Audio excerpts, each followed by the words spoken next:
Quranda bütün imamlar bizə deyib, Peyğəmbər Əhl-i Beyt deyib ki, Quranda iki cümlə var ki, zahidlik bu iki cümlədədir. Buyurur ki, لِكَيْلَا تَأْسَوْ عَلَى مَا فَاتَكُمْ وَلَا تَفْرَحُوا بِمَا آتَاكُمْ. Əlindən gedən şeylər üçün təəssüflənmə, əlvə gələn şeylər üçün sevinmə. Buna deyirlər zahiddir.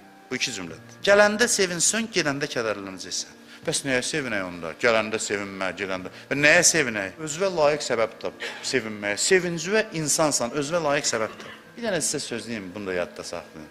Allah bizim sevinməyimizi istəyir. Bunu yadda saxlayın. Allah istəyir, biz sevinək. Bəs niyə bəzi yerdə deyir ki, filan şeyə sevinmə? Çünki bəzi sevinclər var ki, o sevinc olsa mütləq qəm də qarşılayacaq ona. Bunun gəlməyinin getməyi də var axı. Gəlməyinə sevinsən, getməyinə kədərlənəcəksən. Getməyinə kədərlənəcəksən deyə deyir sevinmə. Əsas sözü budur ki, kədərlənmə. Kədərlənmə. Çünki sevinəndə kədərlənəcəksən. Sevinmə deyir, deməli kədərə müqəddimədir deyə deyir sevinmə.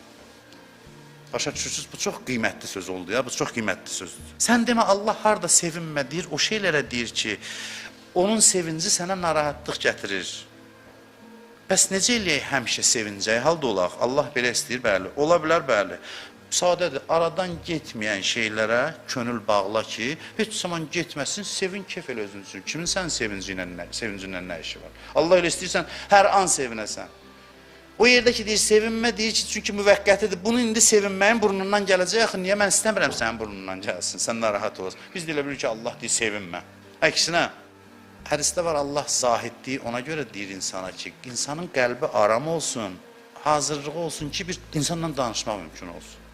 Qulağı eşitsin, Allahla bir münacat eləyə bilsin, Allahın sözünü eşitsin, Allahla danışır. Qəlb aram olsun ki, yatsın onun haykü ki, bir ibadətdən də zövq ala bilsin, diqqəti də Allaha yönələ bilsin. Evə gəlmirsən, kitab oxuyursan, uşaq alır əlindən atır. Telefona baxırsan, alır, atır.